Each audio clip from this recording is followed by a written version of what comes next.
और आज का जो हम लोग का टॉपिक है वो है अघोष और सघोष। यानी कि आपने देखा पिछले क्लास में कि जब हम व्यंजन को भाग में बांटे गए, वर्गीकरण किया गया, तो उसमें सारे के सारे व्यंजन को हमने क्या पाया? अघोष पाया या सघोष पाया? हाँ, सघोष। यानी कि आप घर पे पढ़ते नहीं है, आवाज तो आ ही नहीं रही है, जैसे लग रहा है कि मुंह में रसगुल्ले रखे हों, हैं? मुंह से आवाज निकल ही नहीं रही है। तो आप पिछले क्लास में देखे कि जितने भी स्वर हैं वो क्या है? सघोष है। क्या है? सघोष है। इसको किसके आधार पे बांटा गया था? घोषत्व के आधार पे बांटा गया था ना, स्वर के वर्गीकरण में। और इसमें यह भी दिखाया गया था कि ये साथ साथ क्या है? अल्प प्राण भी है। क्या है? अल्प प्राण भी है। अब बेटा आया था यहाँ पे कि हम आपके व्यंजन में जब चले तो व्यंजन में हमने पढ़ा स्पष्ट व्यंजन, पढ़ा और अंतस्थ व्यंजन भी पढ़ा कि नहीं पढ़ा? ऊष्म व्यंजन भी पढ़ा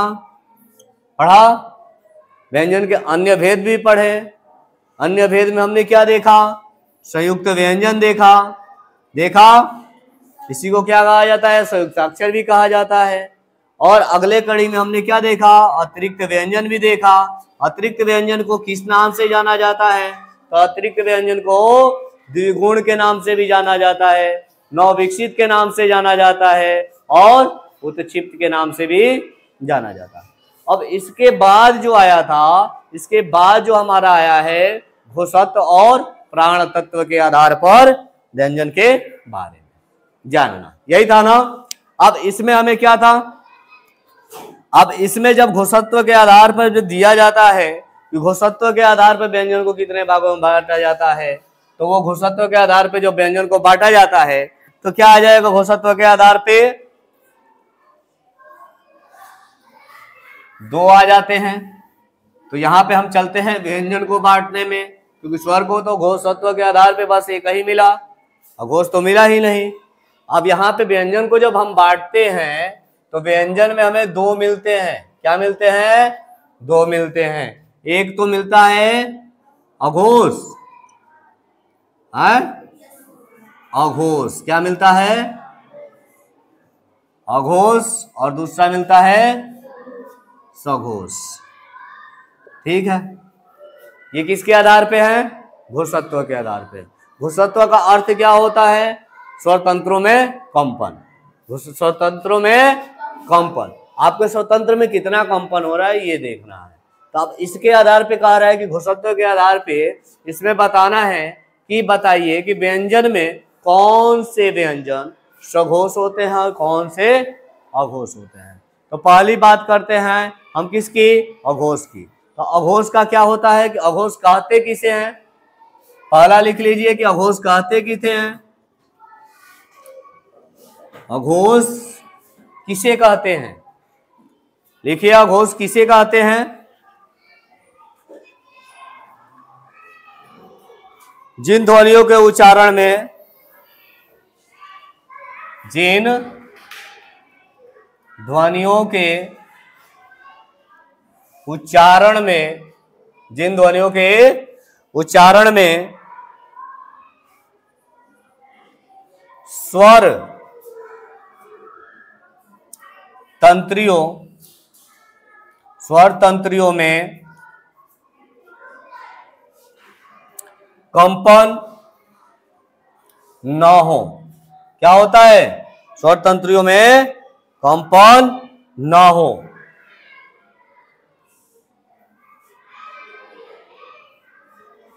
उसे क्या कहते हैं? अघोष कहते हैं। जब जिन व्यंजनों को उच्चारण में कंपन नहीं होता है उसे अघोष कहते हैं। अब अघोष में क्या आ जाते हैं? क्या कहे थे? 1 2 1 2 कहा? अघोष के किसके साथ? किस, किसके साथ? वाह वाह वाह वाह वाह, वेरी गुड वेरी गुड, खूब पढ़ाई हुई है। किसके साथ फेंकना है? उष्म व्यंजन के साथ, जिसमें क्या रहेगा? गर्माहट रहेगा, गरम गरम क्या मिलेगा? पूरी सब्जी मिलेगा। क्या मिलेगा? गरम गरम पूरी सब्जी कहाँ मिलेगा? उष्म व्यंजन ही न देगा। उसमें क्या कहता है? जिसके उच्चारण में गर्माहट और सुरसुराहट हो, जिसके उच्चारण में गर्माहट और सुरसुराहट हो। तो एक दो फेंक दो, कहा? अघोष के झोली में। क्या खिलाएगा? गरम गरम पूरी सब्जी खिलाएगा। खिलाएगा ना? अच्छी लगती है बच्चों को, बहुत अच्छी लगती है गरम गरम पूरी सब्जी। हम लोग भी बच्चे थे तो बड़ी पूरी के नाम पे बड़ी पहले से तैयार हो जाते थे थाली लेके।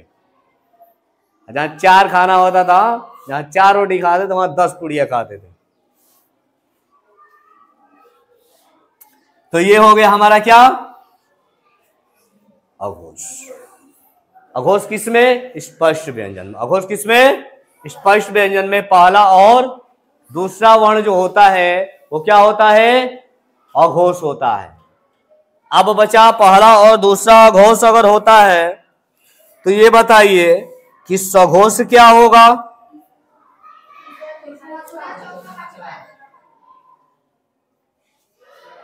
सघोष धारा 345 के तहत आजीवन कारावास दिया जाता है। किसके? सघोष ने सुनाया है। इसके लिए जब तक अंतस्थ व्यंजन को लाओगे नहीं तब तक छोड़ेंगे। तो क्या है? 345। 345 3 4 5 क्या है? सघोष है। और जितने भी स्वर हैं, जितने भी स्वर हैं वो भी क्या है? सघोष है।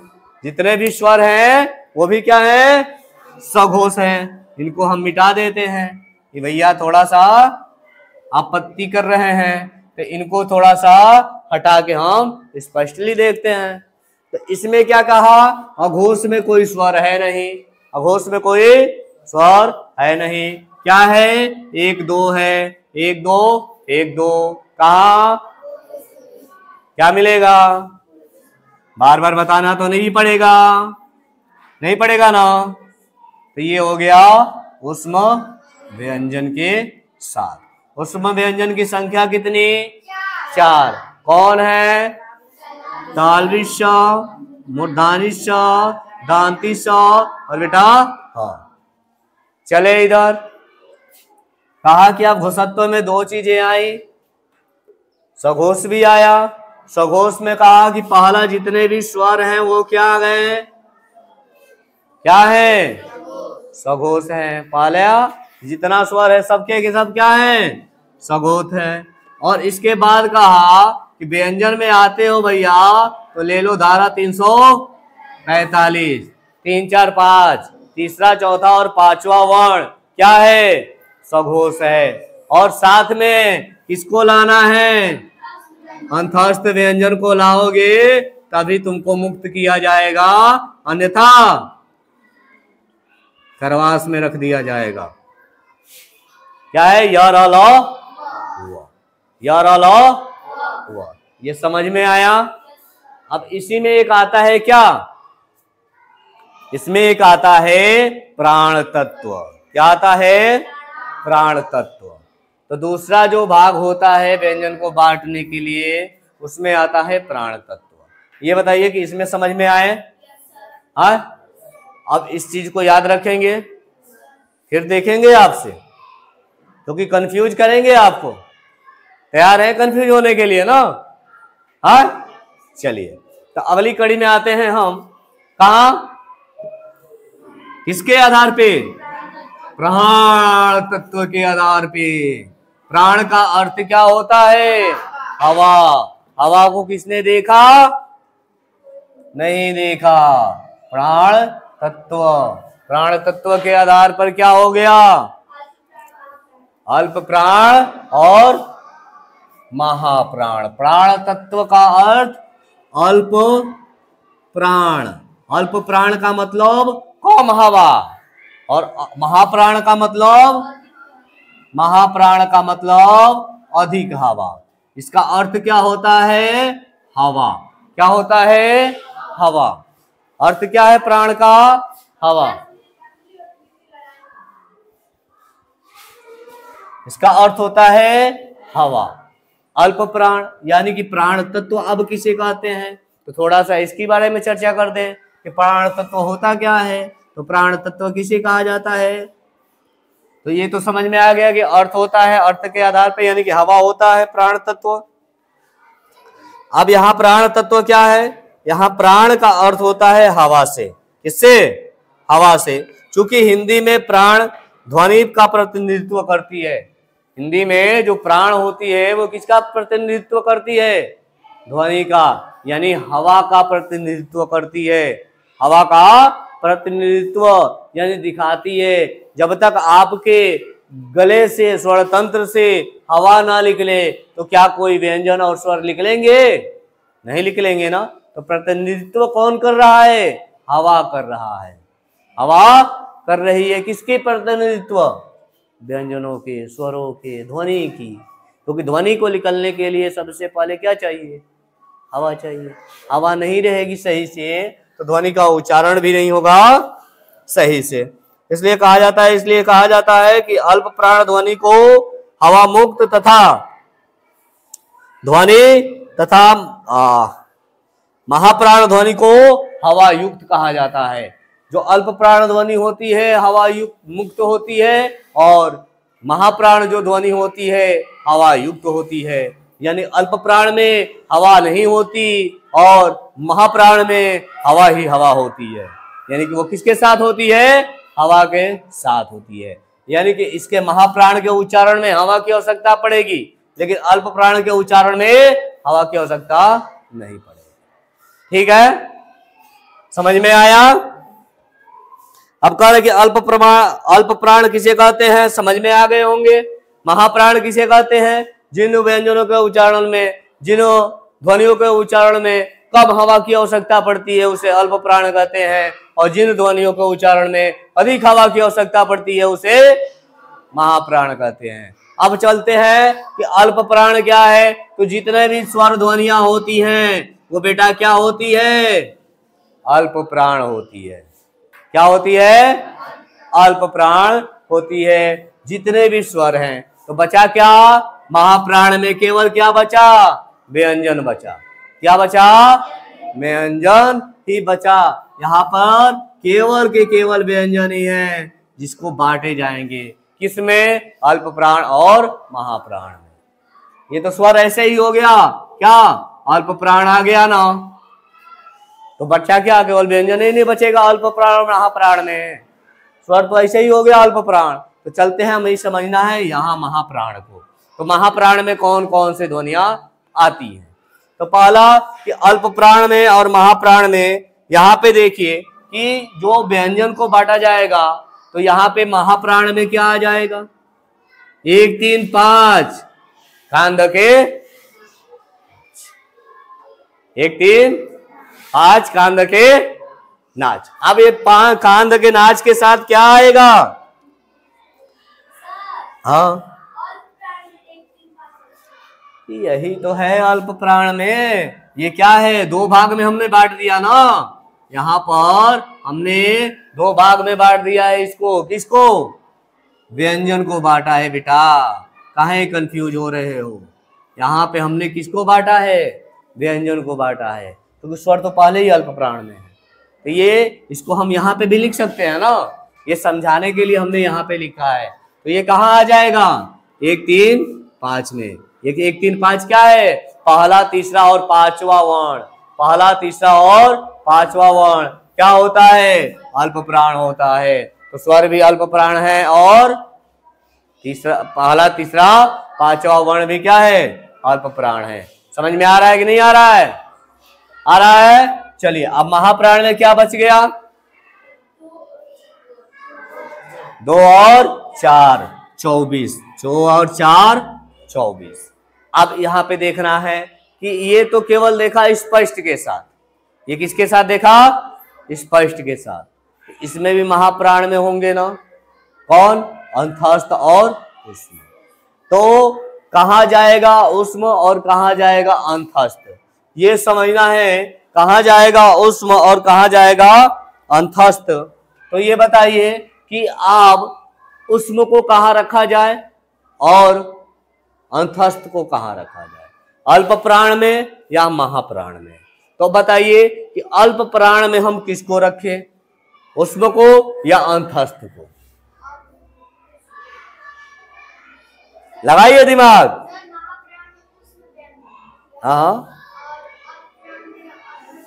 चलिए राइट आंसर है अल्प प्राण में आ जाएगा हमारा अंतस्थ व्यंजन। अल्प प्राण में अंतस्थ व्यंजन क्या? य, र, ल, व। याद रखिएगा ये क्या है? अल्प प्राण। महाप्राण में क्या आ जाएगा? उष्म व्यंजन। क्या आ जाएगा? उष्म व्यंजन। उष्म व्यंजन में क्या आ जाएगा? तालविश, मुदानिश, दांतिश और ह। क्या आ गया? ह। किसके साथ आया? 24 के साथ आया। 24 के साथ किसको लाए? उष्म में। वहां किस में लाए थे? अघोष सघोष में चले जाओ, बताओ ये किस में आया था? उष्म किसके साथ आया था? अघोष के साथ आया था, सघोष के साथ आया था? अघोष के साथ आया था। तो यहाँ महाप्राण के साथ क्या अघोष, महाप्राण के साथ अघोष आ सकता है कि नहीं? अघोष में क्या हो जाएगा? अघोष में क्या आता था? किसका क्या लेते थे? 1 2 1 2। कहा? 1 2, 1 2 का 2 गुना,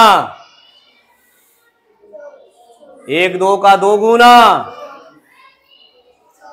1 2 का 2 गुना 24। 24 कहाँ है? महाप्राण के साथ है। तो आओ 12 कहाँ जाएगा? 24 के साथ ना। तो अघोष और क्या होता है? महाप्राण। अघोष महाप्राण। महाप्राण में उष्म व्यंजन है और अघोष में भी क्या है? उष्म व्यंजन है।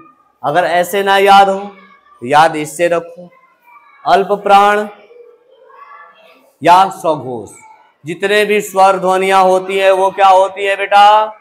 सघोष होती है। अंतस्थ व्यंजन क्या होता है? अल्प प्राण होता है। अंतस्थ व्यंजन क्या होता है? अल्प प्राण होता है। और इसमें देखिए अंतस्थ व्यंजन अल्प प्राण है कि नहीं है? स्वर में देखिए सब अल्प प्राण है कि नहीं है? अब इसमें बदला क्या है? 1 3 5 हुआ है और उसमें क्या था? उसमें क्या था? उसमें था सघोष में 3 4 5। धारा 345 के तहत तभी छोड़ा जाएगा जब तुम अंतस्थ व्यंजन लाओगे। 1 2 1 2 कहा? अघोष के झोली में, तभी मिलेगा गर्मा गर्म। याद रहेगा? समझ में आया? नहीं आया? आ गया? तो याद रखिएगा आजीवन। अब किसी भी कंपटीशन में बैठे हैं, वो चाहे आप सैनिक स्कूल के पेपर में बैठे, चाहे आप विद्या ज्ञान के पेपर में बैठे, चाहे आप CHS के पेपर में बैठे, या चाहे आप आने वाले भविष्य के किसी भी एग्जाम में बैठे, अगर आपके हिंदी से क्वेश्चन बनेंगे तो अघोष और सघोष पूछे ही पूछे जाएंगे। अगर ये अभी याद रहा तो समझ जाना कि पूरे आजीवन आपको हिंदी में अघोष और सघोष में कोई दिक्कत नहीं आएगी। ये चीजें गारंटी के साथ कहते हैं। अगर नहीं समझ में आया तो बताओ। अभी अगर एक बार ये धमादार जोर शोर के ऊर्जा के साथ पढ़ लिए तो समझ जाओ कि 11 12 और किसी भी कंपटीशन में तुम्हें अघोष और सघोष पढ़ समझने की जरूरत नहीं है। लेकिन याद रखना ये इतना कंफ्यूज करता है, इतना कंफ्यूज करता है कि भैया आज याद करेंगे 10 दिन के बाद फिर भूल जाएंगे कि कौन अघोष में था, कौन सघोष में था। इसीलिए थोड़ा सा क्या किया गया, इंटरटेनमेंट, जिसे क्या कहा जाता है, खुशी खुशी पढ़ना, उलझा भुलझा के पढ़ना। और हमने देखा आसान से सरल भाषा में, आसान से सरल भाषा में, आसान से आसान भाषा में देखा, सरल से सरल भाषा में समझाने का प्रयास किया कि आपको समझ जाए। थोड़ा कॉमेडी भाषा में कहने का प्रयास किया कि आप हंसी हंसी में सीख जाए। किया गया ना।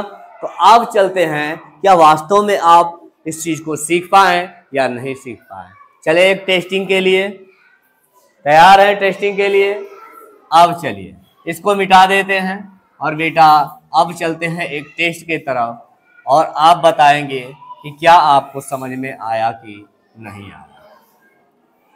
ठीक है, हम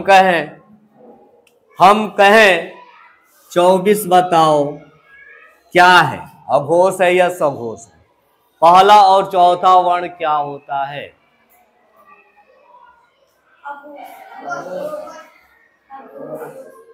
हो गया गलत। निम्न में से कुछ भी नहीं होता है पहला और चौथा, ये तो अल्प प्राण और महाप्राण में होता है भैया। आप कह रहे हो अघोष सघोष, कहाँ पढ़े हो, प्रेजेंट ऑफ माइंड कहाँ है तुम्हारा। खुद से तुम पूछो कि 24 हम कहाँ सीखे थे, अल्प प्राण महाप्राण में ना। हमने थोड़ा सा केवल कह दिया अघोष और सघोष, तुमने कह दिया अघोष और सघोष में।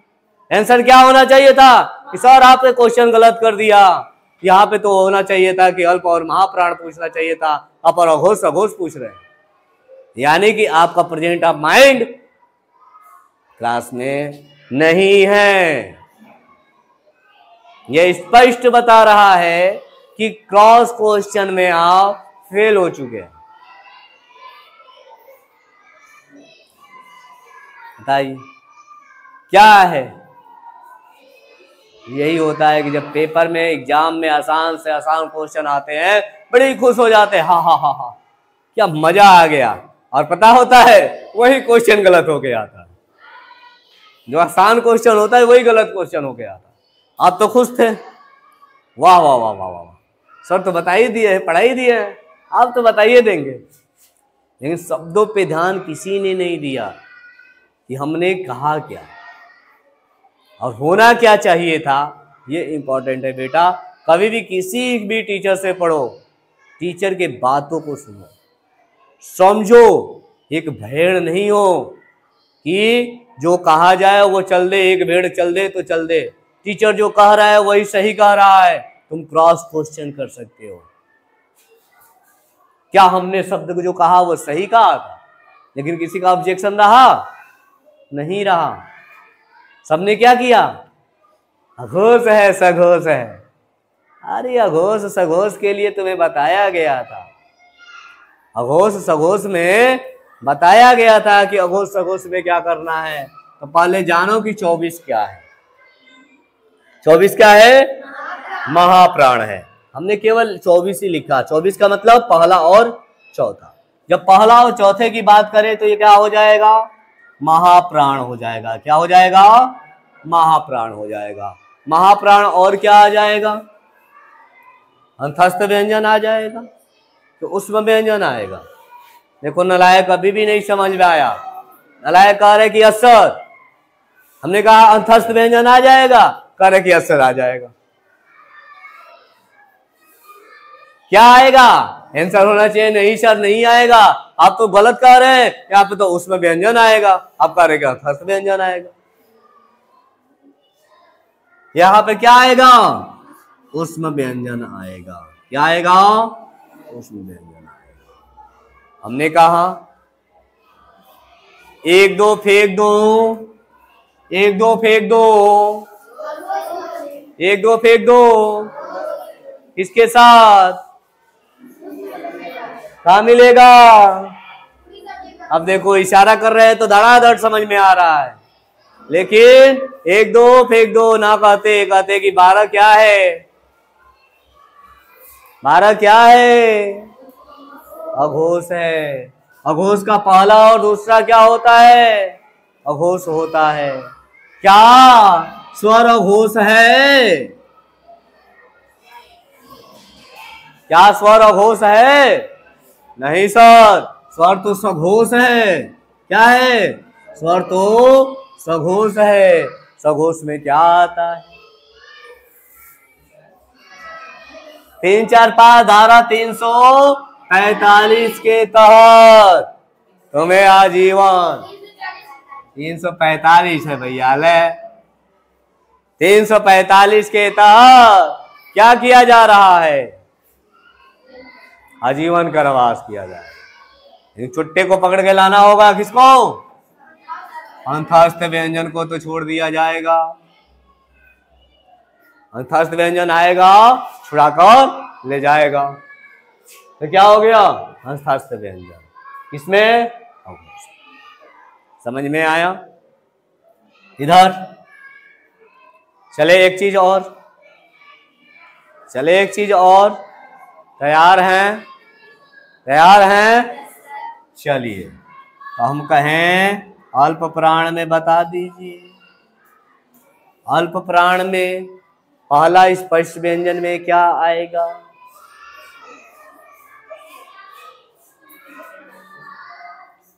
स्पष्ट व्यंजन में क्या आएगा? कौन कौन से वर्ण आएंगे स्पष्ट व्यंजन में? या अल्प प्राण में क्या क्या चीजें आएंगी? हाँ, हमने कहा स्पष्ट व्यंजन में।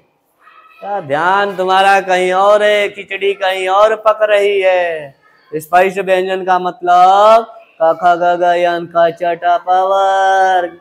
क च ट प में पहला यानी कि अल्प व्यंजन बताना है, अल्प प्राण बताने हैं। ला सर कहा पूछ दिए आप भी। यहाँ पे क्या है बेटा? 2 4। तो यहाँ क्या आएगा? 1 3 5 ना आएगा। 1 3 5 पहला और तीसरा और पांचवा वर्ण क्या होते हैं? अल्प प्राण होते हैं। पहला तीसरा पांचवा वर्ण क्या होता है? अल्प प्राण होता है। और जितने भी स्वर हैं बेटा वो भी होता है अल्प प्राण। और अल्प प्राण में क्या आता है? अल्प प्राण में आता है 1 3 5 कांद के नाच। क्या देखे थे? 1 3 5 कांद के नाच। किसके साथ? हाँ, अंतस्थ व्यंजन के साथ। इस तरीके से हो गया आपका अघोष और सघोष का कल्याण। कहां तक? व्यंजन के भाग तक। आगे जब हम समझेंगे इसमें और भी वर्ण हैं जो इधर से उधर उल्टी के पुल्टी मारेंगे ना। अब क्या बच गया इसमें? व्यंजन के अन्य भेद, आगत ध्वनियां, ये भी चीजें हैं। लेकिन यहां तक समझ में आए कि नहीं आए? फिर मिलेंगे अगले क्लास में और उसमें समझेंगे हम व्यंजन के अन्य भेद में अघोष और सघोष को, अल्प प्राण और महाप्राण को, और आगत ध्वनियों को। तब तक के लिए क्या करेंगे? Bye bye, Tata.